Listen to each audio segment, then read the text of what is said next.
80% dos conselhos no TikTok são maus conselhos. Um grande equívoco é confundir força mental com apenas agir duramente. Amy Morin, assistente social clínica licenciada e autora best-seller internacional do livro 13 Coisas que as Pessoas Mentalmente Fortes Não Fazem, passou mais de 20 anos ajudando pessoas a desbloquear o poder da resiliência. Depois que me tornei terapeuta, minha mãe faleceu repentinamente. Éramos muito próximas. Esse é provavelmente um dos meus maiores medos na vida. Não tenho dinheiro nem para pagar as contas. Como lidar com isso? Um momento difícil. Quando você quer melhorar sua saúde mental e fazer algo melhor na vida, é necessário agir. E foi quando eu escrevi uma lista do que as pessoas mentalmente fortes não fazem. Publiquei na internet e 15 milhões de pessoas leram. Isso me levou a me tornar uma autora de livros, pois ressoou com muitas pessoas. Nem sempre é sobre o que você faz, mas sim sobre o que deixa de fazer. Amy vendeu mais de 1 milhão de cópias em sua série transformadora, capacitando pais, mulheres e profissionais a construir força mental. Quando nossas emoções sobem, nossa lógica desce. Portanto, quanto mais intensa a emoção sentida, mais difícil é raciocinar com clareza. Evite repetir os mesmos erros. Não desista ao fracassar pela primeira vez. Aproveite a viagem e não se preocupe tanto com o futuro. Ela inspirou o público em gigantes globais como Google, YouTube e Under Armour e foi destaque na Time, Oprah.com e Men's Health, com aparições no Good Morning America e CNBC. Palestrante, autora e líder de pensamento, Amy está redefinindo como entendemos e cultivamos a resistência mental para uma vida mais forte e resiliente. Bem-vindo ao Success Story. Sou Scott Clary, seu anfitrião.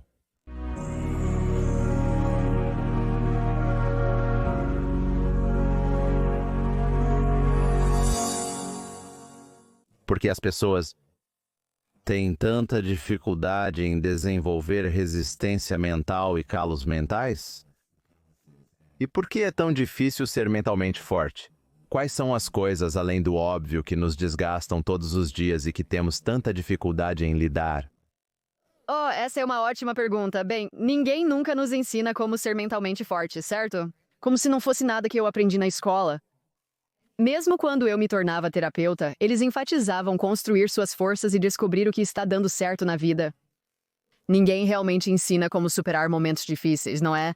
Como você lida com o luto? Como você lida com uma perda na sua vida ou quando você encontra um obstáculo? Há muitos livros escritos por pessoas que são ótimas em marketing, mas não necessariamente oferecem bons conselhos. O mesmo ocorre com o TikTok. A pesquisa mostrará que 80% dos conselhos sobre saúde mental no TikTok são ruins. Na realidade, muitos são claramente destrutivos e nocivos. Então você pensa, bem, de onde tiramos nossas informações? Na minha infância, meus professores não abordavam o tema dos sentimentos. Meus pais certamente não falavam sobre emoções ou como lidar com tristeza ou ansiedade. Era mais como pare de chorar ou não se preocupe com isso. Não ajuda quando você está enfrentando dificuldades e alguém diz para não se preocupar. Isso não elimina sua preocupação. Isso só faz você sentir que há algo de errado comigo. Então, por causa disso, crescemos realmente sem saber muitas dessas coisas básicas porque ninguém nos ensinou. E então não tivemos a oportunidade de praticar. Como você lida com os desafios da vida e o que faz a respeito deles? Então, muitas das soluções para as quais nos voltamos são coisas que funcionam muito bem no momento, seja comendo demais porque estou solitária ou recorrendo a uma bebida para relaxar ou ficando acordada até tarde para tentar ser mais produtiva. Todas essas coisas funcionam inicialmente, mas depois se voltam contra nós. E temos dificuldade em conectar esses pontos ou pensar em alternativas? Ou se estou realmente desconfortável agora e eu poderia recorrer a essa coisa que me ajuda no momento e eu não vou fazer isso, então como vou tolerar esse sentimento desconfortável? Ou como vou superar isso? Ou quando algo parece assustador, tipo, isso significa que eu não deveria fazer? Bem, não, às vezes isso apenas significa que é assustador e você deve fazer mesmo assim. Mas como ninguém fala sobre isso e ninguém nos ensina essas coisas, é realmente difícil construir força mental até que você tenha uma receita de como fazer isso? O que é necessário e quais são as etapas para alcançar o objetivo? E eu acho que outro grande equívoco é que as pessoas confundem força mental com apenas agir de maneira dura. E eles pensam que se não choraram por 3 meses é porque foram fortes. Ou se eu persistir a todo custo, então claramente eu sou uma pessoa forte. As pessoas não querem desistir. Vejo muitos memes nas redes sociais dizendo para nunca desistir. Se seu negócio está à beira da falência total, pare imediatamente e mude de estratégia. Mas eu vejo tantas pessoas que querem persistir porque pensam que fazer algo diferente, mudar de direção, desistir seria apenas um sinal de que eu não sou mentalmente forte o suficiente para lidar com isso. Mas há tantas coisas na vida das quais deveríamos nos afastar e aprender. Cara, essa resposta é ótima. Mas ainda assim, quando alguém está ouvindo essa resposta, ainda é como, meu Deus. Então agora eu tenho que descobrir quando devo ir embora, quando devo ficar, quais coisas estão me beneficiando, quais coisas estão me prejudicando, a quais instintos eu devo ouvir, a quais eu não devo ouvir. Vamos abordar tudo isso. Mas acredito que é crucial compreender sua própria jornada, pois gosto de aprender com pessoas que, de certa forma, escreveram o manual. Então você, como todos os outros que estão ouvindo, não teve esse manual enquanto crescia. Qual foi o seu primeiro ponto de inflexão na vida, que não foi apenas uma experiência tentadora, mas algo que te fez dizer que eu quero descobrir como passar por essa merda, mas também preciso descobrir como passar pela próxima coisa, e a próxima coisa, e a próxima coisa, porque a coisa e a reação que estou tendo a essa coisa em particular, estou supondo que é mais ou menos assim que esse conceito evoluiu, não está me servindo, então me guie através do seu interesse nesse campo. É a melhor maneira de colocar isso. Eu cresci como uma criança muito ansiosa. Eu vomitava antes da escola diariamente por anos. Eu odiava lá a escola. As pessoas me perguntavam o que eu mais detestava nela. Eu nem mesmo tinha palavras. Eu só dizia, o dia está muito longo. E até hoje, eu nem mesmo sei o que exatamente eu odiava nisso. Como se eu tivesse boas notas e amigos. Eu não queria estar lá. Parecia que foram 4 anos, como um dia de aula. Então eu vomitei antes da escola. Levou muito tempo até meus pais perceberem isso, mas por volta das 9 da manhã me senti muito melhor. E por muito tempo também não sabia o que era. Às 9 da manhã eu corria por aí me divertindo, e eles disseram que o ônibus tinha acabado de passar. Quando você percebe que não precisa ir à escola, de repente se sente melhor. E então eu sabia que, como adulta, eu nunca queria fazer nada que me fizesse sentir tão mal a ponto de ter uma resposta física como essa. Sempre tive certo interesse em força mental. Nós nunca fizemos terapia por esse motivo. Nós nunca gostamos. Isso não era algo que eu cresci no Maine rural, onde ninguém conversava. Eu não conhecia ninguém que fazia terapia. Então, realmente, não era algo que meus pais consideraram. Eles eram assim, sabe? Você terá que descobrir isso na vida. Mas eu realmente queria saber, por que isso acontece? E então eu originalmente pensei que seria médica, percebi muito cedo na faculdade que isso não era para mim, mudei de rumo e fui para o serviço social, me tornei uma assistente social clínica. Curiosamente, minha irmã também é terapeuta. Por muito tempo tivemos escritórios contíguos no Maine rural. Era como se fôssemos as únicas 2 terapeutas num raio de aproximadamente 100 milhas. Se você fosse ver um terapeuta, tinha que ser uma de nós. Mas cerca de 1 ano depois de me tornar terapeuta, minha mãe faleceu repentinamente. Ela teve um aneurisma cerebral e nós éramos muito próximas. E ao perdê-la, percebi que este é provavelmente um dos meus maiores medos na vida. E agora estou enfrentando isso de frente. E como você supera isso? E eu senti que, mesmo como terapeuta, estava incrivelmente despreparada para passar pelo luto e lidar com isso. E foi realmente isso que me iniciou na minha jornada de, ok, bem, como você constrói força mental quando está passando por momentos difíceis? E o que significa ser forte quando seu coração está partido, quando você está realmente lutando? E foi exatamente 3 anos após o dia em que minha mãe morreu. Meu marido de 26 anos morreu de um ataque cardíaco, algo que eu nem sabia que era possível nessa idade. Isso aconteceu logo após eu ter perdido minha mãe, meu maior medo. Meu maior medo na vida certamente era então, meu Deus, e se eu perdesse mais alguém? Sim, esse teria sido o meu maior medo. Mas no fundo penso que isso não acontece, certo? Você não vai perder. E então apenas parecia, apenas... Além de palavras para descrever como foi, aconteceu no 3º aniversário do dia em que perdi minha mãe. Estávamos discutindo como um aniversário é difícil. O que vamos fazer neste dia? E foi naquela noite que ele morreu de um ataque cardíaco. Agora estou sem minha mãe e meu marido. Eu deveria ser terapeuta para ajudar os outros a enfrentar seus problemas. Não tenho dinheiro nem para pagar as contas. Terapeutas não ganham muito, já tínhamos uma casa e hipoteca para pagar naquela época. E eu pensei, como você passa por essa conversa sobre, e você sabe, um momento difícil.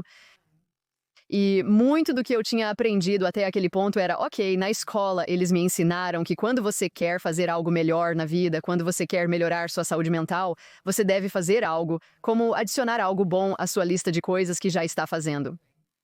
Mas foi durante esse período difícil na minha vida que pensei que a última coisa que eu queria era mais uma tarefa na minha lista. Pratique gratidão por 3 horas diárias, Amy, e você se sentirá melhor. Não deu certo, pensei que precisava me livrar de alguma coisa. Contanto que eu não faça certas coisas, eu ficarei bem. E alguns anos depois que meu marido faleceu, comecei a escrever porque queria manter minha casa. Eu não queria ficar sem teto nem me mudar. Mas comecei a criar conteúdo online apenas para ganhar um dinheiro extra e manter minha casa. Mas no início eram artigos muito genéricos sobre coisas aleatórias, nada a ver com terapia ou algo assim. Mas anos depois, trabalhando no meu luto, fiz muita introspecção e escavação, descobrindo que não tenho certos maus hábitos e ficarei bem. Felizmente, encontrei o amor novamente. Casei novamente, consegui casa e emprego novos. A vida parecia ótima, porém meu sogro foi diagnosticado com câncer terminal na mesma época. E eu estava apenas como, você sabe, eu apenas passei todos esses anos em luto. Estou prestes a perder alguém de novo, justo quando a vida parecia estar melhorando. Como vou lidar com mais uma perda? Escrevi uma carta para mim mesma sobre o que não fazer, pois naquele momento parecia a única coisa possível. Era apenas, Amy, não faça essas coisas e você ficará bem. E foi quando eu escrevi uma lista do que as pessoas mentalmente fortes não fazem. Publiquei na internet, esperando que alguém lesse, mas 15 milhões de pessoas leram. Foi assim que me tornei uma autora, porque isso ressoou com tantas pessoas que às vezes não é sobre o que você faz, mas sim sobre o que você não faz. E essa primeira lista, essa lista que novamente se tornou viral. Obviamente, quando coisas assim realmente tocam você, sabe que todos estão lidando com isso, mas ninguém sabe como colocar em palavras e você incorpora nesta lista coisas de suas próprias experiências vividas, provavelmente, mas também, a partir da sua formação profissional, você compreendeu como esses fatores o influenciam. Então, vamos realmente começar com isso.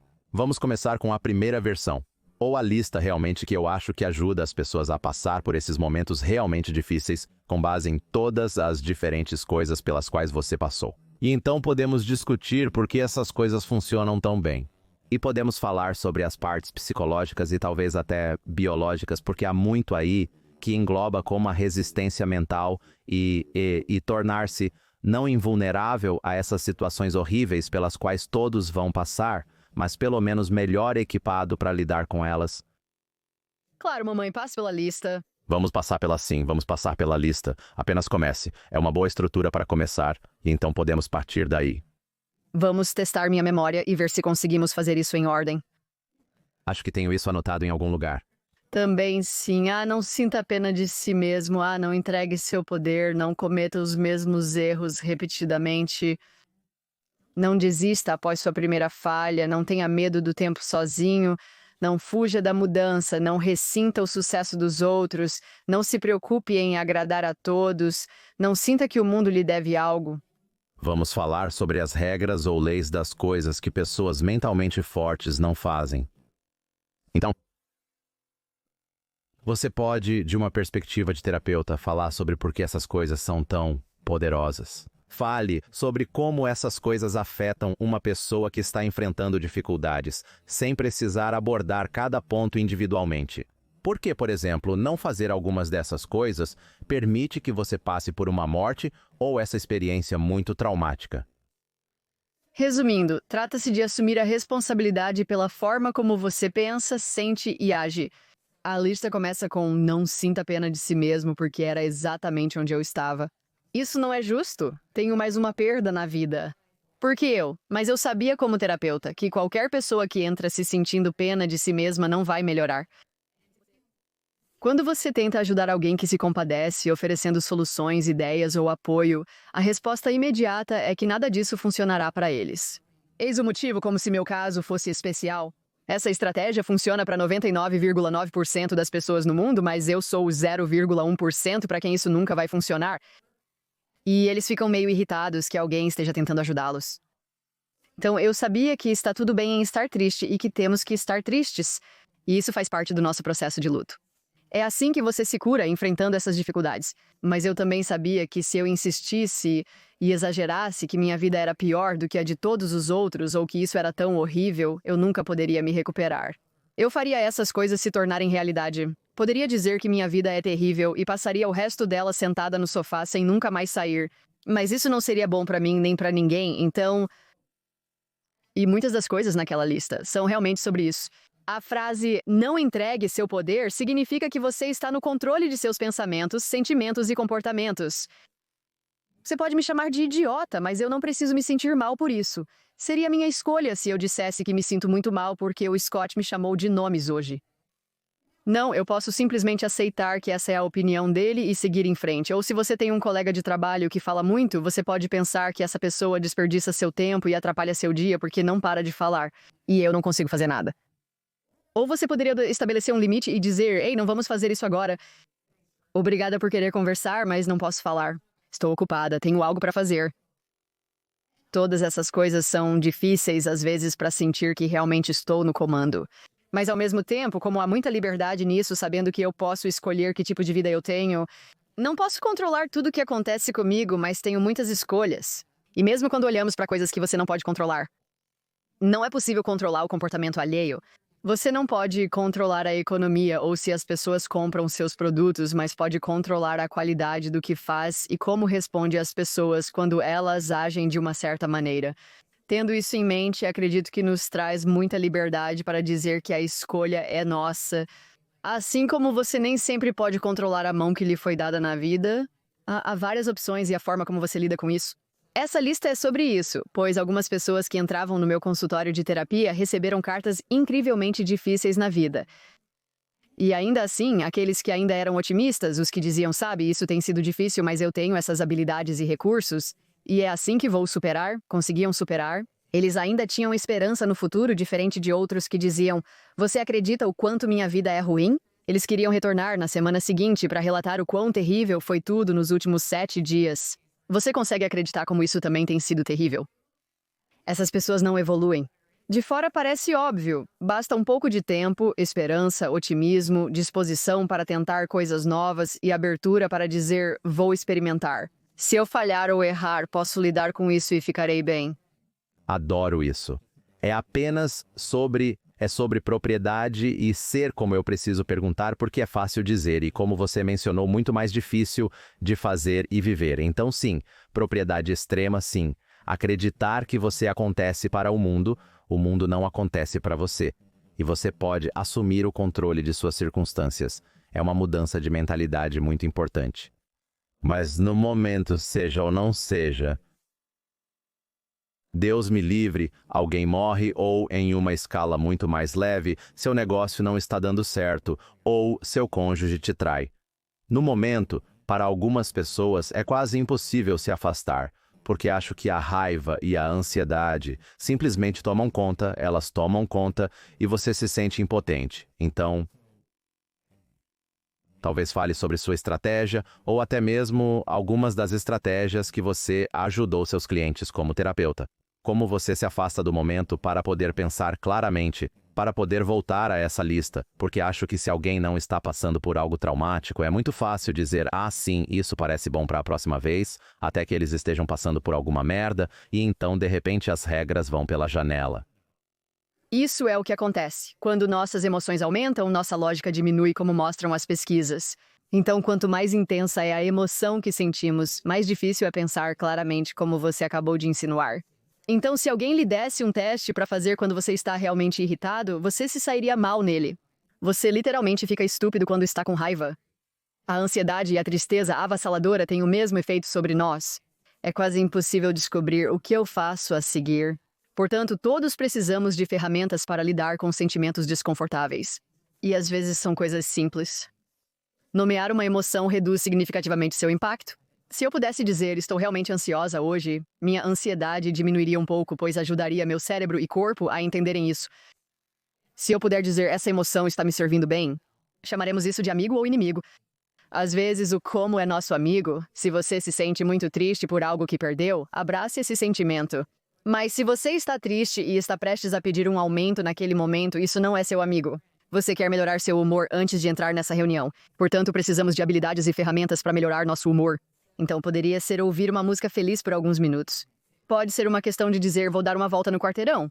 Vou sair para a natureza, vou fazer algo para reduzir a intensidade deste sentimento. Agir ao contrário ajuda. Se me sinto muito triste, meu cérebro diz para ficar de pijama e sentar no sofá hoje.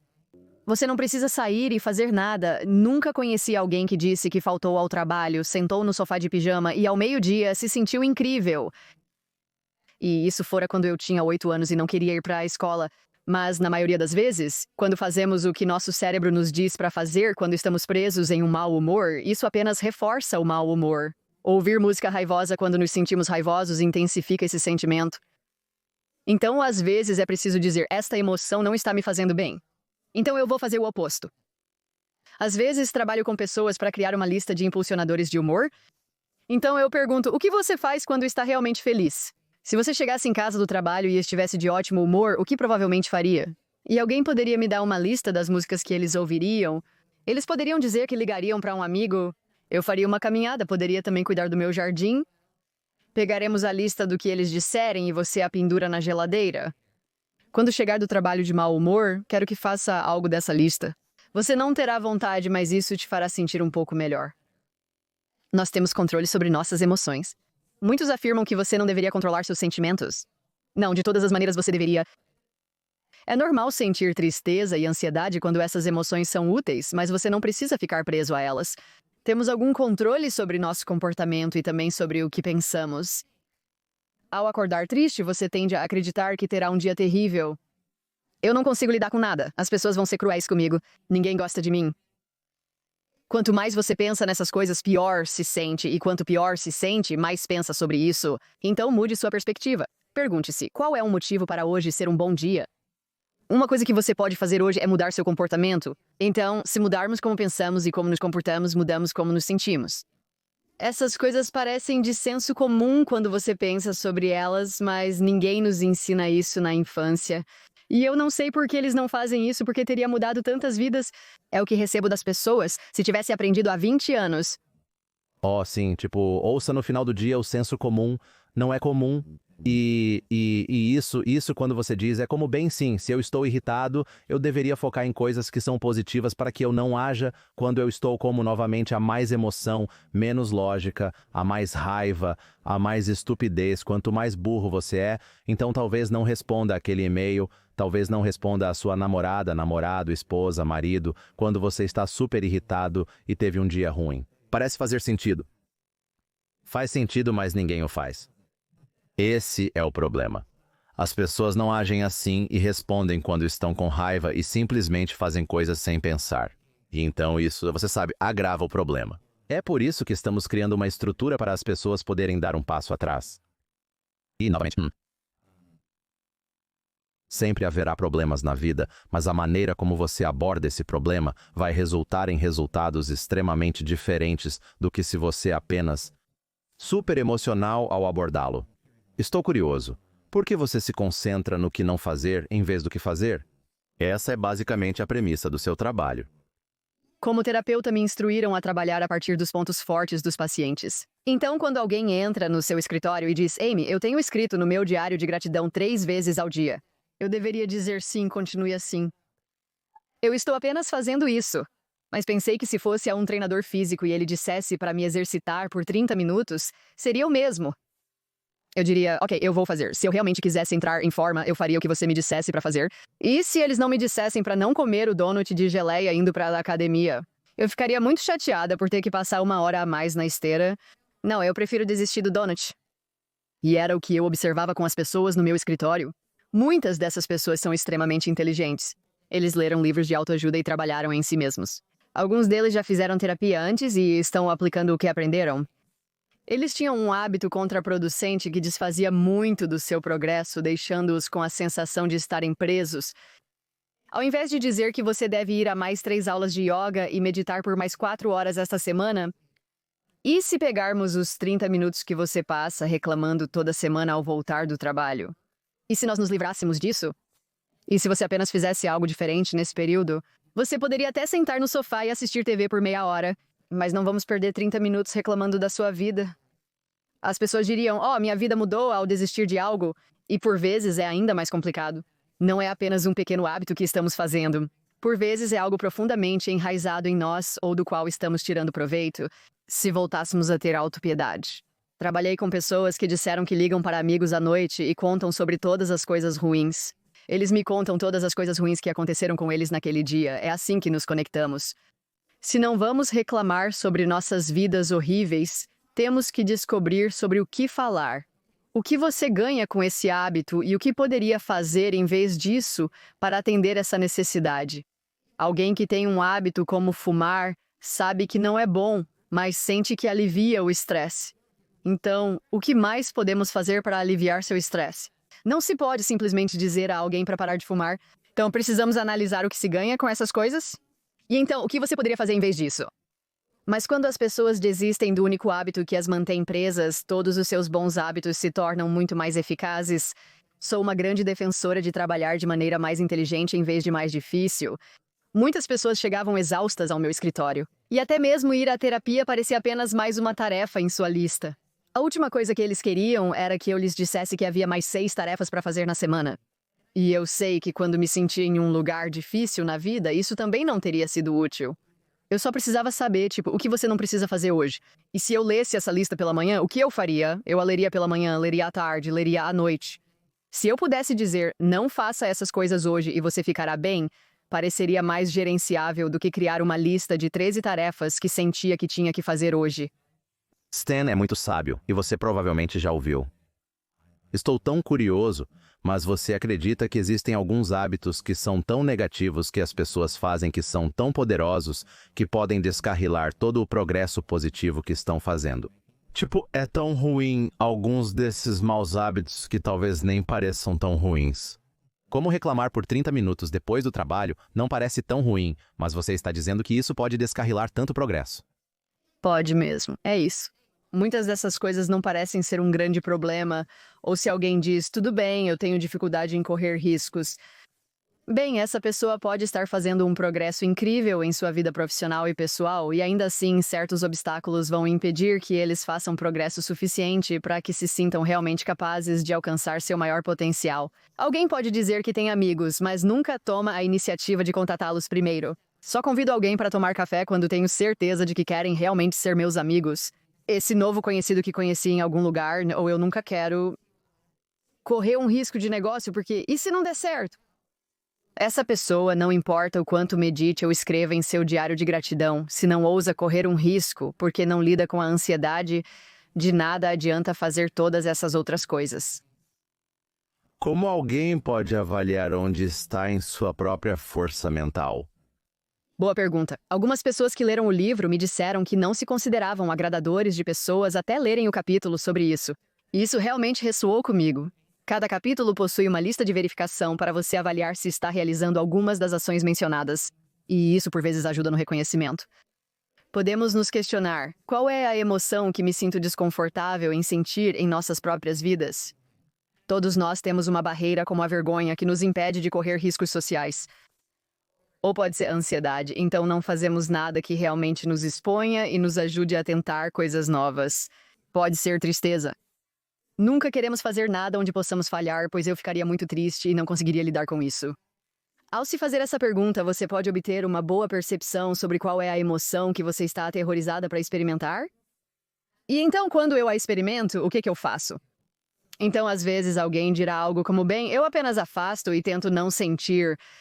Ou sou muito rápido, e todos temos smartphones hoje. Então, alguém que é intolerante ao tédio pega o telefone o tempo todo, ou solidão. Eu não consigo tolerar me sentir sozinha. Então, pegamos nossos telefones, e nossos telefones podem ser maneiras incríveis de construir força mental, porque você tem todos esses conselhos gratuitos e todas essas ferramentas e aplicativos legais que você pode usar agora. Mas para muitos, isso apenas se torna uma forma de evitar o desconforto. E se você nunca sentir uma emoção desconfortável, terá dificuldades para aprender com ela. Existe. Quando as pessoas mergulham no universo da autoajuda da força mental, elas vão se deparar. Vão encontrar outros conceitos como resiliência, determinação e todas essas outras coisas. E existe uma diferença significativa? Não quero que as pessoas se confundam entre um e outro, ou talvez sejam a mesma coisa. Eu não faço ideia. Na sua interpretação, Existem diferenças entre os vários tipos de tópicos de mentalidade que as pessoas tentam incorporar? Ótimo que você perguntou isso, pois muitas pessoas usam essas palavras de forma intercambiável, mas estamos falando sobre resiliência. É sobre se recuperar de algo difícil na sua vida. Eu não acho que devemos viver nossas vidas inteiras como construir algo apenas para esperar a próxima dificuldade, certo? Todos enfrentaremos dificuldades, mas Deus, eu desejo que também aproveitemos os bons momentos da vida. A força mental é sobre aproveitar ao máximo os bons momentos da vida e extrair deles todo o seu potencial. Porque muitas pessoas lutam com isso. Elas dirão, sabe, eu não consigo me permitir ser feliz, ou eu luto para me permitir sentir certos sentimentos. Então a força mental fará isso. Ela te ajudará a se recuperar das adversidades e tornará os bons momentos 1 milhão de vezes melhores também. Então é sobre ambos. Quando se fala em determinação, as pessoas mencionam perseverança. Embora os termos sejam usados de forma intercambiável, na verdade se trata da capacidade de continuar. Eu não acho que devemos, acho que a maioria de nós continua por muito tempo. Acho que devemos desistir com mais frequência e mais rapidamente. Vejo muitas pessoas que mesmo com um tornozelo torcido continuam correndo, achando que isso é o auge da resistência e perseverança. Você não pode correr por 6 meses porque estragou tudo de verdade. Se você tivesse descansado naquele dia, estaria muito melhor agora. Meu negócio estava no vermelho por 3 meses, mas pensei que se aguentasse um pouco mais, a situação melhoraria. 3 meses. Que tal 3 anos? Eu encontrei pessoas que são tipo, você sabe, eu não vou desistir. E eu fico tipo, não, por favor, desista. Mude de direção, inove. E então, a força mental também é sobre isso, sobre saber que está tudo bem pedir ajuda. Tá tudo bem desistir completamente, fazer algo diferente e ter a força para dizer, sabe, meu ego não depende disso. Eu não preciso terminar a corrida com uma perna quebrada ou não preciso fazer este negócio dar frutos só porque declarei há 3 anos que iria fazê-lo. Talvez esse não seja mais o meu objetivo, pode não fazer sentido ou simplesmente não dar certo. E isso está bem. Então, eu acho que o que realmente diferencia a força mental não é como se eu fosse vencer a todo custo. Vou ficar bem mesmo se não ganhar. De qualquer forma, darei o meu melhor, mas está tudo bem independente do resultado. Essa é uma diferenciação chave e uma maneira mais saudável de viver. Porque, novamente, quando você coloca isso, eu concordo completamente que é assim que essas palavras podem ser interpretadas. E eu, na verdade, nem mesmo acho que seja isso. O jeito que, quero dizer, Angela Duckworth é determinação. Não acho que exista alguém que realmente defenda as palavras perseverança ou resiliência, mas não acredito que alguém que tenha construído algo significativo queira que você continue e siga em frente quando as coisas não estão dando certo. Você precisa ter um sinal para quando está se movendo na direção certa, mas lentamente. Versus quando não está se movendo na direção certa de forma alguma, ou mesmo quando a sua estrela, guia como humano, começa a mudar e você precisa entender isso, e isso precisa guiar suas decisões. Então eu amo isso, não é sobre vencer a todo custo, é sobre se isso é algo que você realmente quer vencer. Talvez não. E é aí que a força mental e a resistência mental entram para ter essa conversa difícil consigo mesmo, para que você possa tomar a decisão certa. Com certeza. Porque quantas vezes começamos algo e depois pensamos, eu não percebi que isso iria tomar tanto da minha vida? Seu excesso de trabalho está prejudicando seus relacionamentos, a ponto de quase se divorciar de sua esposa. Definitivamente essa não é a melhor forma de viver. Existem outras coisas que são importantes. Muitos de nós queremos persistir porque pensamos que nos inscrevemos para isso e devemos fazer ou que estamos sofrendo por um propósito. Trabalhamos 80 horas por semana até questionarmos o porquê. Se você decidir que seus objetivos mudaram e isso não está alinhado com seus valores, faça algo diferente, tudo bem. Então a força mental tem que ter um componente que está ligado quase à inteligência emocional, porque você tem que entender Você tem que entender em que direção você está realmente indo e por que está indo nessa direção e não apenas novamente vencer a todo custo. Então, a força mental requer inteligência emocional ou você precisa melhorar sua inteligência emocional para melhorar sua força mental? Existe alguma correlação entre os dois conceitos? Existe. Ao longo dos anos, as pessoas mudaram um pouco a definição de inteligência emocional, como acontece com muitos conceitos. Ouço pessoas dizerem que é preciso entender como a pessoa com quem se está falando se sente. Mas se eu pedisse para você listar o máximo de palavras de sentimentos que pudesse, você poderia ter dificuldade para elaborar um trabalho de 10 páginas sobre vocabulário para emoções. Faço isso com executivos e posso dar uma palestra. Pegue um papel e uma caneta e escreva o máximo de palavras de sentimentos que conseguir em 30 segundos. Por cerca de 5 segundos, essas pessoas são como fumaça subindo do papel, pois escrevem com tristeza e raiva. Então você atinge uma média de 5 palavras, e então começamos a ter dificuldade até em nomear uma emoção. E então, para muitas pessoas, nem somos capazes de reconhecer nossas próprias emoções, muito menos adivinhar o que outra pessoa está sentindo. Então, quando te pergunto como se sente hoje, ok, bom, certo, no dia a dia não usamos todas as palavras em nossas conversas. Você pode dizer, sabe, eu estou com borboletas no estômago. Ninguém admite abertamente que está se sentindo um pouco ansioso no momento. E então não dedicamos tempo suficiente para focar em como eu me sinto? De acordo com as pesquisas, não somos muito bons em adivinhar como as outras pessoas se sentem. Mesmo assim, não queremos perguntar. Ninguém pergunta se você tem certeza do que está sentindo hoje, sabe? Você parece um pouco ansioso. O que houve? Discussões desse tipo são raras entre as pessoas. Então, eu realmente acho que parte da força mental é mais sobre autoconhecimento e depois perguntar, tipo, e depois como você pode estar se sentindo? Para fazer a pergunta e não fingir ser um leitor de mentes, porque quando ouço as pessoas falarem sobre inteligência emocional, às vezes elas estão falando sobre, tipo, essa trapaça psicológica de se eu entrar em uma negociação e eu te faço uma pergunta e você responde afirmativamente, então eu estou 2 passos à frente de você, e eles estão tentando fazer todas essas coisas, onde em vez de apenas descobrir, tipo, como eu me sinto, sabemos pela pesquisa, se eu vou pedir um aumento. A última vez que devo fazer isso é quando me sinto triste, porque se eu disser, ei, eu gostaria de $10 a mais por hora e você diz que vai me dar 5, eu não vou contra-atacar com 750 porque eu estou tipo, meu ego não pode lidar com mais um golpe hoje.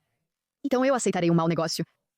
Se nos concentrássemos mais em nossas próprias emoções e estivéssemos cientes de como me sinto ao entrar em uma situação, as coisas seriam muito melhores do que tentar jogar um jogo de xadrez onde preciso não só saber como me sinto, mas também tentar adivinhar como você se sente.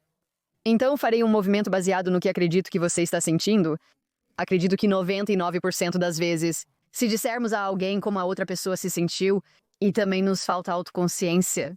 Há muita pesquisa sobre isso que me assusta. Então, em um dos meus estudos preferidos, 2 pessoas estavam negociando. As pessoas foram colocadas em pares para negociar sobre objetos de pouco valor. Ao final do experimento, os participantes são questionados se agiram como idiotas ou bobos. E então eles perguntaram à outra pessoa que estava do outro lado se aquela pessoa foi um idiota ou um bobo. Quase todo mundo errou em comparação com como a outra pessoa era.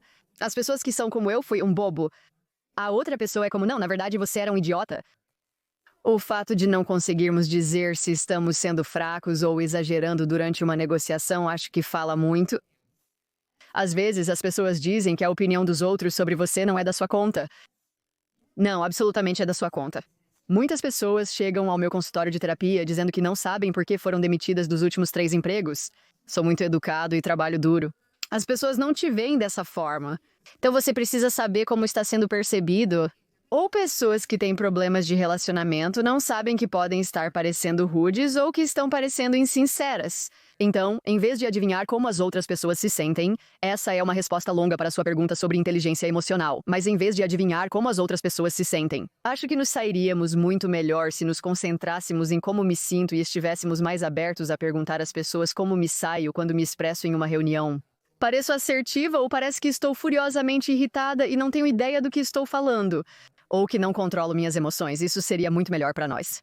Mas eu acho isso tão inteligente, porque quando você realmente tem um bom barômetro, uma boa leitura de quem você é aí que você pode aplicar a força mental adequadamente, porque se alguém pensa que você quero dizer, se você não sabe como se apresenta, novamente, muitas pessoas ouvem este podcast ou são empreendedores, empresários, tudo isso. Quero dizer a todos que estão ouvindo e tentando lidar com seu trabalho, parceiro de negócios ou novo empregado, que eles também têm um cônjuge em casa e estão tentando descobrir como se apresentam para ele. E às vezes eu acho que, sabe, às vezes as pessoas têm uma personalidade do tipo muito forte que são empreendedoras. Eu acho que às vezes tem um tempo muito difícil, pode ser eficaz até certo ponto no local de trabalho, mas então você traz essa merda pra casa e isso também vai ser bastante difícil para o seu cônjuge, especialmente se...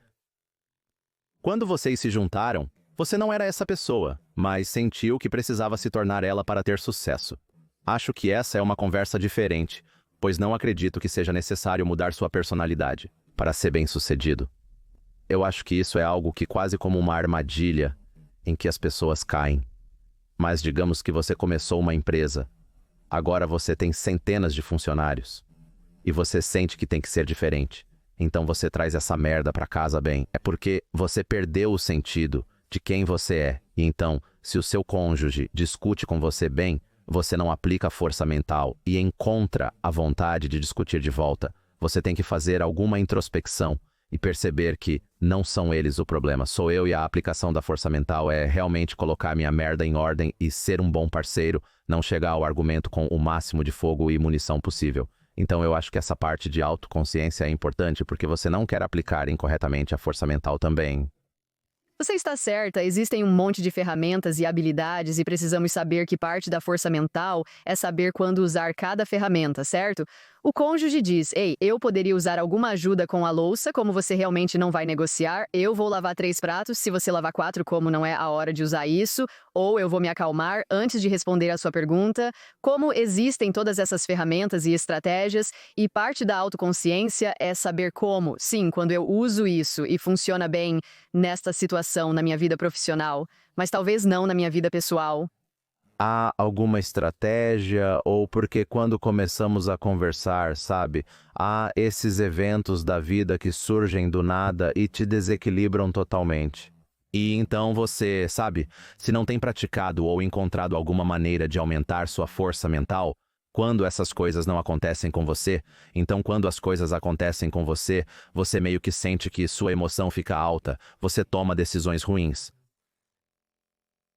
Existem práticas diárias ou coisas diárias que você pode fazer quando nada de ruim está acontecendo, que podem aumentar sua força mental para que, quando algo ruim acontece, você esteja melhor preparado para lidar com isso. Sim, e a última vez que você quer, trabalhar nos seus músculos físicos é como se você tivesse que levantar uma caixa pesada ou, deixe-me levantar alguns pesos agora e eu vou colocar essa caixa lá em cima, você queria ter feito isso no mês passado. Acredito que seja sempre uma boa ideia trabalhar em nossa força mental, independentemente do quão forte você se considere. Embora eu tenha dito que não é preciso fazer todas as práticas de gratidão ou meditação, essas são realmente as práticas que você deve estar fazendo. Você não quer ter os maus hábitos que os superam? Podemos sempre estar trabalhando nos pensamentos que passam pela nossa cabeça. Você tem algo como 60 mil pensamentos por dia. A maioria deles se repete em relação ao que você pensou ontem, e muitos deles não são verdadeiros. Você tem certos pensamentos sobre suas capacidades e limitações, então às vezes apenas aprender a se questionar sobre a veracidade desse pensamento. Pensar que não é bom em negociar é uma opinião, não um fato. Isso é um fato ou uma opinião é algo em que você poderia trabalhar? E ocasionalmente se perguntar, o que eu diria a um amigo com esse problema? Você estragou tudo no trabalho e deve ir para casa refletir sobre como se envergonhou hoje. Eu estraguei tudo. O que eu diria se meu amigo me ligasse e dissesse isso? Não, você provavelmente diria que se sairá melhor na próxima vez. Não é tão ruim quanto parece, não vamos dizer que você estragou tudo. Mas sim, nós frequentemente pensamos essas coisas para nós mesmos. Portanto, aprender a ter mais autocompaixão e pensamentos mais realistas faz uma grande diferença. E então apenas ficar mais consciente de como nos sentimos. Para obter uma lista de palavras de sentimentos, faça uma busca no Google por vocabulário emocional e imprima os resultados. Pendure-a no espelho do banheiro, enquanto escova os dentes 2 vezes ao dia, olhe para a lista e pergunte-se, como estou me sentindo agora? Habitue-se a nomear qualquer emoção que você esteja sentindo. E então pensar como essa emoção me afetou hoje. Talvez você esteja ansioso sobre o exame de saúde da sua avó. E, de repente, amanhã você tem uma grande reunião. É provável que você leve essa ansiedade para a reunião, mas esteja ciente disso. Apenas reconheça que se sente ansioso hoje. Então, vou adotar uma postura mais avessa ao risco nessa reunião. Essa autoconsciência ajuda muito para que, se em 3 meses ou 6 meses você se deparar com uma dificuldade muito maior ou uma dificuldade incrível, já tenha algumas habilidades em seu cinto de ferramentas sobre como mudar seu pensamento e como lidar e identificar algumas das emoções que você está tendo. Existe um modelo, esse modelo funciona se você sabe mesmo novamente no começo, você está dizendo que quando era criança, Você não tinha nada. Existe um modelo que os pais podem ensinar aos seus filhos para começar a construir essa força mental desde cedo? Esse modelo funciona para eles também? Há algo mais que poderiam fazer? Essa foi a pergunta mais frequente que recebi quando meu primeiro livro foi lançado. Os pais queriam saber como ensinar o conteúdo para as crianças. Eu quero que meu filho de 12 anos aprenda isso. Escrevi um livro intitulado 13 Coisas que Pais Mentalmente Fortes Não Fazem. E é realmente sobre como começamos a ensinar essas habilidades para as crianças quando elas têm 4 ou 5 anos e até os adolescentes. Isso envolve não nos responsabilizarmos pelas emoções alheias. Hoje em dia, entretemos as crianças quando estão entediadas. Quando estão tristes, nós as animamos. Quando estão com raiva, queremos acalmá-las. Então, em vez de nós fazermos isso, tipo, como você dá a eles as ferramentas? E há muito que podemos fazer no momento adequado. Um kit de ferramentas para crianças pequenas pode incluir um kit físico para ajudá-las a se acalmar. Quando você está com raiva, pega algo da caixa, como Play-Doh ou algo que te ajuda a acalmar. Também escrevi um livro infantil para crianças de 8 a 12 anos. A linguagem e o vocabulário são adequados para que comecem a aprender o que fazer quando as coisas ficam difíceis e como superar isso. Acho importante aprendermos essas coisas desde cedo. Concordo plenamente. Todos que estão ouvindo este programa estão focados no desenvolvimento pessoal. Então, eles já compram esses conceitos, mas esses conceitos não existem em silos, certo? Você tem filhos e parceiros. Na verdade, isso é um ponto interessante também. Alguém ouvindo isso, seu parceiro não está, ou mesmo seu colega de trabalho não está. Alguém em seu universo não está ouvindo este programa, e eles querem apoiar essa pessoa passando por um momento difícil. Existe uma estratégia para ajudar outra pessoa a passar por algo também? Existe, então nossa tendência é frequentemente dar conselhos às pessoas, certo? Se você vier até mim com um problema, serei tentada a dizer rapidamente que sei o que você deve fazer. Mas o que acontece é, vamos dizer que você começou a fumar cigarros. Amanhã você decidiu que fumar seria uma coisa incrível que iria te ajudar com o seu estresse. No dia seguinte, eu digo que fumar é ruim para você. Você deveria parar. Você então começa a me contar todas as razões pelas quais gosta de fumar. Sabe, Amy, isso me ajuda a lidar com o estresse. Isso me deixa muito melhor. Consigo fazer uma pausa a cada 20 minutos para fumar. E eu amo isso. Ao dizer para você não fumar, acabei aumentando as chances de você continuar fumando. Quando damos uma palestra ou conselhos para alguém, eles costumam responder com todas as razões pelas quais não querem fazer algo. Tendemos a confiar mais nas palavras que nós mesmos dizemos do que nas de outra pessoa. Quando digo que amo um mau hábito e explico o porquê, isso o enraiza ainda mais profundamente no meu cérebro. Para ajudar alguém a construir força mental ou superar um momento difícil, o essencial é ser um bom ouvinte e fazer perguntas pertinentes. Como ei, você tem alguma preocupação com o fumo, mas não de uma maneira presunçosa, mas para perguntar e talvez eles digam, sabe, eu realmente acho que custa muito dinheiro. Oh, ok, eles podem não ter a preocupação de que é ruim para os pulmões, mas eles podem dizer que estou preocupado com o fator financeiro, então você vai com isso, tipo, oh, realmente, quanto custa fumar hoje em dia? E então você me conta sobre isso e então vai aumentar as chances de que você possa criar alguma mudança em sua vida. Então eu acho que apenas por fazer perguntas e deixar as pessoas saberem que tudo que elas sentem está bem. Uma pessoa está enfrentando dificuldades e se sente muito triste. Às vezes dizemos, ei, quer jogar boliche? Queremos te fazer feliz ao menos por um dia. Então, tipo, eu vou te arrastar para fora de casa. Vamos jantar fora e eu vou te alegrar. Então, me sinto ótima comigo mesma ao voltar para casa, pois te fiz feliz hoje. Às vezes, as pessoas só precisam sentir tristeza e ter alguém próximo o bastante para tolerá-la. Então, em vez de, tipo, não, tudo vai ficar bem. Você pode dizer, nossa, eu sei que as coisas parecem realmente escuras agora. Quando você pode dizer isso para alguém, eles se sentem muito mais compreendidos e ouvidos. É isso que as pessoas geralmente precisam em um lugar escuro. As pessoas costumam resolver seus problemas sozinhas. E elas conseguem chegar lá quando tem alguém com quem compartilhar essa ideia. E se eles pedirem seu conselho, com certeza esteja disposta a dizer, sabe, se eu estivesse na sua situação, acho que é isso que eu faria. Seja mais cautelosa ao aconselhar as pessoas a simplesmente se levantar e sair ou começar a fazer X e Z para se sentirem melhor, pois isso pode não funcionar. Sim. Eu acho que outra coisa que as pessoas provavelmente... Se alguém está ouvindo isso, provavelmente está tentando descobrir, ok, quando devo, até na minha própria vida, tipo, quando devo aplicar força mental versus quando há uma situação tão avassaladora que eu realmente deveria procurar ajuda profissional. E eu não quero deixar as pessoas apenas pensando que você vai ficar perfeitamente bem amanhã se começar a praticar essas coisas, porque isso obviamente não é realista, leva um tempo para construir este músculo, então. Você tem conselhos, ou se alguém está ouvindo isso, está tentando encontrar um sinal de que, ok, essa prática que estou tentando incorporar não é suficiente para lidar com a quantidade de trauma, luto e estresse com que estou lidando, eu provavelmente deveria ir falar com alguém porque esses mecanismos internos não estão funcionando 100%. Qual é esse ponto em que você sente que a força mental não está dando conta? Eles deveriam ir falar com alguém? Se está interferindo no seu funcionamento por mais de 2 semanas, então se você tem problemas para dormir porque está muito preocupado com algo, ou seu apetite mudou significativamente porque você está triste ou ansioso, ou passou por algo que está interferindo na sua capacidade de se concentrar no trabalho, se você está apenas estressado em geral, você está tipo, sabe, eu só não estou me sentindo bem, dores de cabeça e dores de estômago tendem a ser problemas realmente comuns, eles são na verdade muito mais propensos a estar relacionados à saúde mental em comparação à saúde física.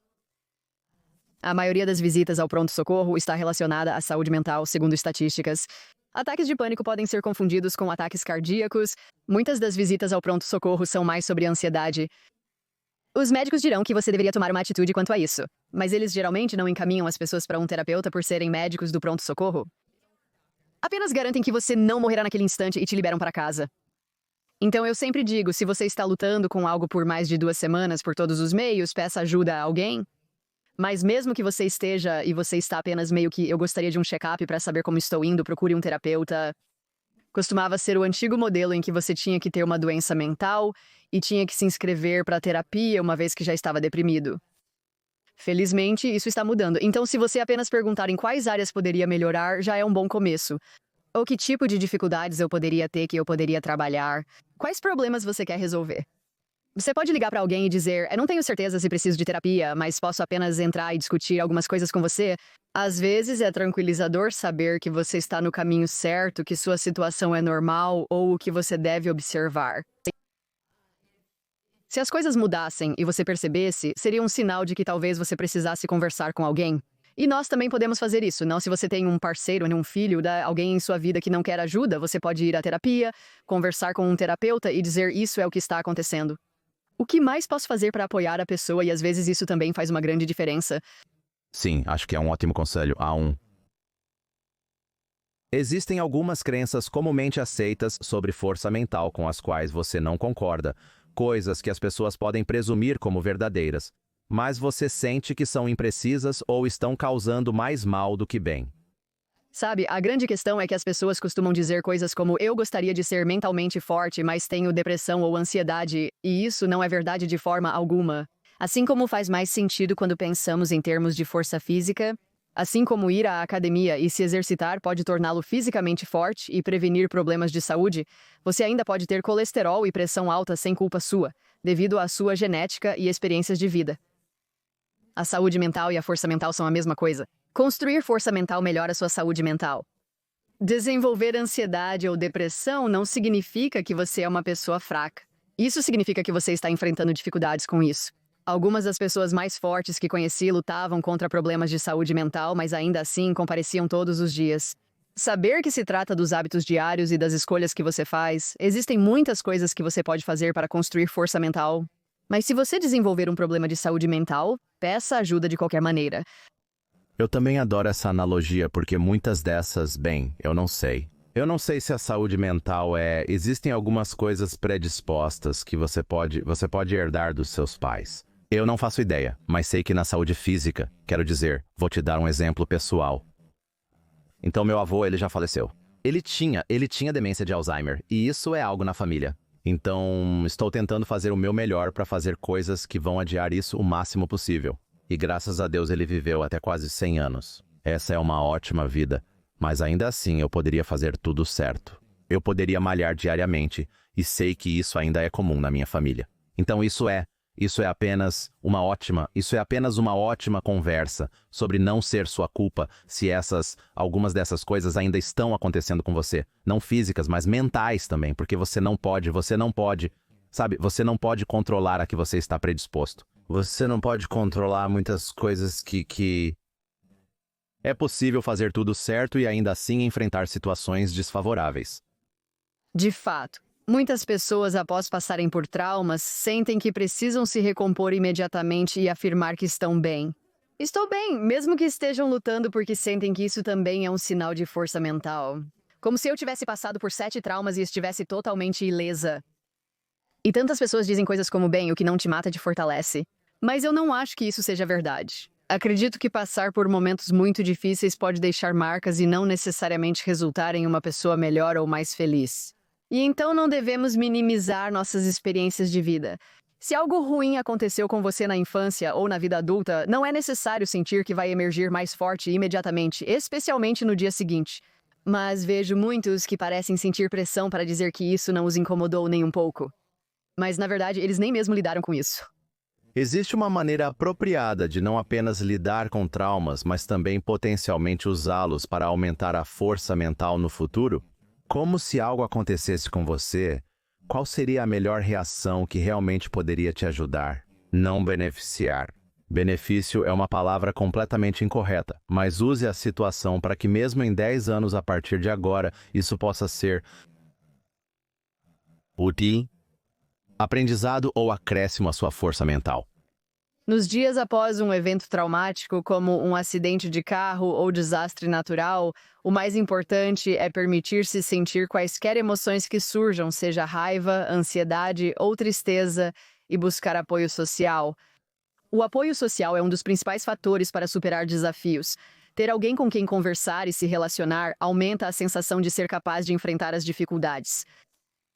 Muito do que sabemos sobre passar por momentos difíceis é nossa capacidade de perceber que temos força interior e recursos que nos ajudam a superá-los. Quando enfrentamos dificuldades, às vezes precisamos de alguém para nos lembrar que iremos superar isso. E só ouvir isso de alguém pode ser bom. E então, mais adiante, quando as pessoas passam por experiências traumáticas e sentem que, de alguma forma, isso as mudou, talvez para melhor, é frequentemente porque elas podem dizer, sabe, eu aprendi com isso. Eu não queria que tivesse acontecido, mas aprendi algo incrível sobre mim mesma ou mudou algo. Para mim, falar em público era o meu maior medo na vida. Então, eu não apenas não falei. Como na escola e na faculdade, nunca levantei a mão nem disse uma palavra. Eu fiz o elogio fúnebre no funeral do meu marido. E deixe-me dizer, nos dias de hoje, falar em público não é nada assustador. Fazer um elogio fúnebre no funeral de alguém me fez perder o medo de falar em público para uma multidão de profissionais corporativos. Então, se eu tivesse que dizer algo bom saiu disso, não foi uma ótima experiência, mas aprendi muito e não me preocupo mais com as pequenas coisas. Não preciso mais me preocupar em vomitar antes de ir para a escola diariamente. Então, de uma maneira estranha, sim, há algumas coisas que surgiram disso que acho que não teria sido capaz de experimentar se não tivesse passado por essas coisas. Sim, eu acho que é apenas sobre... Eu acho que você fez um ponto realmente muito bom. Então, se você passar por algo traumático, você não precisa se recuperar e aprender com isso amanhã. Mas pode haver coisas no futuro que irão evoluir você como um humano, com certeza. Mas eu acho que o problema é quando alguém tenta reprimir essas emoções assim que elas acontecem, porque sentem que é assim que precisam ser fortes para todos os outros. Seja qual for o motivo, precisam ser fortes para si mesmos, ser fortes para todos os outros. Eu acho que é quando, novamente, não sou um profissional, mas para mim, isso faz mais sentido como o trauma se implanta. Isso pode, honestamente, impactar você 10, 20, 30 anos no futuro. Você tenta reprimir coisas e lidar com elas muito depressa. Essa ideia parece péssima. Sim, absolutamente. E é tentador como é dizer, não, estou bem. Logo após algo acontecer que você não quer fazer isso... Ok, então você tem 13, não faças. Quero dizer, você escreveu o artigo, fez a palestra do TED, montou o livro, mas já faz um tempo. Haveria um 14º ponto que você gostaria de adicionar ao livro ou ao artigo desde então, que você sente que entrou em sua vida e que seria um ótimo 14º ponto? Ótima pergunta, sabe? Eu não acho que sim, tipo, eu nunca simplesmente pensei em uma coisa do tipo, eu gostaria de ter adicionado isso ao livro, ou algo assim. É interessante porque eu escrevi o livro baseado no artigo que escrevi para mim mesma, mas já tinha pensado sobre isso por anos, mesmo sem ter colocado no papel. Agora tenho 6 livros e consegui escrever sobre tantas coisas em todos eles, mas nunca pensei em algo que sinto que faltou no primeiro livro. Bom, é uma lista completa. Isso é tudo que importa. Eu estava apenas curioso se você viu algo ou notou algo em si mesmo que você não incluiu realmente. Mas isso é bom. É muito, muito bom.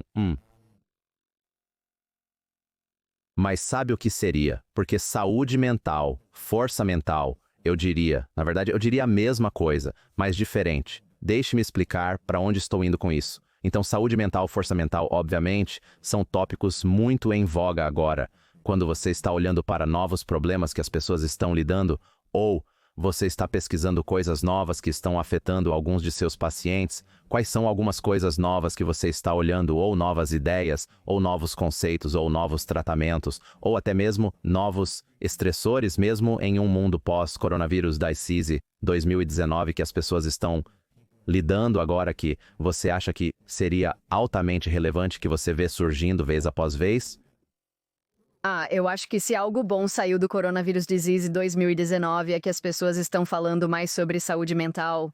E eu acho que as pessoas perceberam que algo foi subtraído de suas vidas e, de repente, todos nós estamos a um passo de ter depressão ou ansiedade. Então, tornou-se muito mais comum na conversa. Mas, por outro lado, uma das coisas ruins que estou vendo é que quase banalizou ao ponto de que as pessoas que estão realmente lutando estão se sentindo quase desprezadas. Eles dirão que todo mundo tem ansiedade, não é? Todos nós sentimos ansiedade, mas nem todos têm um transtorno de ansiedade. Vejo pessoas que rapidamente afirmam também ter ansiedade social. A pessoa pode não ter ansiedade social sendo apenas um pouco mais introvertida que os outros. Então eu vejo muitas dessas palavras sendo mal utilizadas, como todo mundo é um narcisista hoje em dia, ou um sociopata. E eu vejo muitas dessas coisas sendo usadas quase como uma arma, onde as pessoas estão jogando-as em conversas e usando-as como se fossem coisas cotidianas e pessoas se diagnosticando com coisas que elas não necessariamente têm. Então essa é uma das minhas grandes preocupações. Outra grande preocupação que tenho ouvido das pessoas é o sentimento de esgotamento nos dias atuais. Apenas por sentirem que não conseguem desligar o trabalho que começaram a fazer em casa, talvez durante a pandemia ou em um mundo pós-pandemia, eles sentem que precisam se adiantar e então sentem que estão nesta esteira e nunca conseguem sair porque precisam ficar acordados até tarde hoje para fazer mais trabalho para amanhã. E então amanhã eles ainda não sentem que estão à frente e sentem que estão ficando cada vez mais para trás. Diariamente, as pessoas se encontram presas e estressadas devido às dificuldades financeiras na economia atual. As pessoas dizem que precisam continuar se esforçando, mas não sabem o que mais fazer. E eu não tenho tempo para nada. Enquanto isso, elas sentem que sua saúde mental pode estar sofrendo, mas não sabem como lidar com isso. Tenho muitas preocupações sobre esgotamento e as pessoas sentindo que precisam ser mais produtivas, mas não conseguem ser suficientemente produtivas no momento. Bem, eu acho que isso se liga de volta a isso. Você sequer quer ganhar o jogo que você está jogando. E eu acho que o esgotamento vem disso. Eu acho que o esgotamento vem de pessoas que superestimam a resiliência e fazem isso a todo custo e nunca desistem. E não se concentram o suficiente em ter a força mental e a autoconsciência e a inteligência emocional para entender: é essa a direção que eu realmente quero seguir? E eu quero dizer, existem muitos motivos para isso, mas quero dizer, seja a cultura do esforço, ou a coronavírus da ICISE 2019, ou o custo de vida aumentando, é como uma tempestade perfeita de toda essa bobagem que está causando esse estresse. E para aquela pessoa que se sente como se estivesse numa roda de hamster, apenas traga de volta a força mental. Qual seria o conselho para que eles possam, pelo menos por um segundo, pausar, tirar o pé da esteira, e então entender as ações que podem tomar para começar a se mover na direção certa, mesmo que não seja tático de início e seja apenas psicológico, porque esse seria o primeiro passo. Sim, então às vezes é sobre saber quais são os meus valores na vida. Estou vivendo conforme meus valores? É fácil se desviar do caminho onde valorizamos a família, mas trabalhamos 120 horas por semana. Então essa é realmente a vida que eu quero viver? Precisamos dar um passo atrás, senão a vida nos atropela. Nos envolvemos em todas essas coisas sem questionar o que realmente valorizamos. E a minha vida reflete isso. Uma boa maneira de fazer isso é obter distância psicológica, como se imaginar com 100 anos olhando para trás em sua vida. E você simplesmente diz: o que me faria dizer, nossa, essa foi uma vida bem vivida. Talvez seja ter 5 milhões de dólares no banco ou não. Você pode pensar que ninguém vai colocar nada no seu túmulo? Ela foi produtiva. O que eu quero que as pessoas digam? Eu costumava ser uma pessoa legal e fiz algumas coisas gentis. Eu passei muito tempo com amigos e família. Eu não tinha a casa bonita e o carro legal, mas fiz outras coisas no lugar. Então, é para realmente entrar em sintonia com quais são os seus valores e se você está vivendo de acordo com eles. E para que nossas vidas reflitam isso. Quando trabalho com pais e filhos, às vezes faço uma palestra durante o dia em que falo com as crianças e pergunto a eles: se seus pais fossem a uma reunião de pais e professores amanhã, o que eles gostariam de ouvir o professor dizer? Que você é o aluno mais inteligente da turma ou o mais gentil. E quase todas as crianças pensam: minha mãe quer que eu seja o aluno mais inteligente da turma? Naquela noite perguntei aos pais o que eles prefeririam ouvir. Muitos pais querem que seus filhos sejam gentis, independentemente do que é considerado socialmente apropriado. Então vamos para casa hoje à noite e pergunte ao seu filho o que eles acham. Reflita sobre a frequência com que falamos sobre bondade em casa em comparação a quantas vezes perguntamos sobre lições de casa. E apenas pense sobre essas pequenas coisas em nossas vidas. Mesmo sem filhos, o que se reflete de fato na sua vida é onde você gasta seu tempo e dinheiro. Sua agenda e talão de cheques refletem muitas coisas sobre você. E isso realmente reflete como você gostaria de estar gastando seu tempo para que quando você tiver 100 anos e olhar para trás e pensar, sabe, meus 30, 40, qualquer década em que você esteja, foi realmente um tempo bem aproveitado. Muito bom conselho. Ok. Onde as pessoas podem se conectar com você, obter mais do seu conteúdo? Quer dizer, seu livro vai estar na Amazon. Vou adicionar alguns links nas notas do programa para que as pessoas saibam onde encontrar mais informações. Claro, meu site é Amy Morin, LCSW, como em licensedeclinicalsocialworker.com. Lá você encontra informações sobre meus 6 livros e meu podcast, The Mentally Stronger Podcast, com a terapeuta Amy Morin. Discutimos estratégias para fortalecer a mente 2 vezes por semana. Tenho um convidado às segundas-feiras e faço um episódio solo às sextas-feiras falando sobre tudo relacionado a se tornar mentalmente mais forte. Incrível. Ok. Última pergunta que adoro fazer porque você teve uma ótima carreira, várias temporadas na sua vida e carreira, e se você pudesse olhar para trás e dizer uma coisa para o seu eu de 20 anos, e poderia ser sobre o seu trabalho, poderia ser sobre força mental, poderia ser sobre qualquer coisa. Se pudesse voltar no tempo, o que diria para seu eu de 20 anos? Eu diria aproveite a viagem. Vai ser uma aventura incrível com muitos altos e baixos, mas apenas aproveite a viagem e não se preocupe demais com o que vai acontecer no futuro.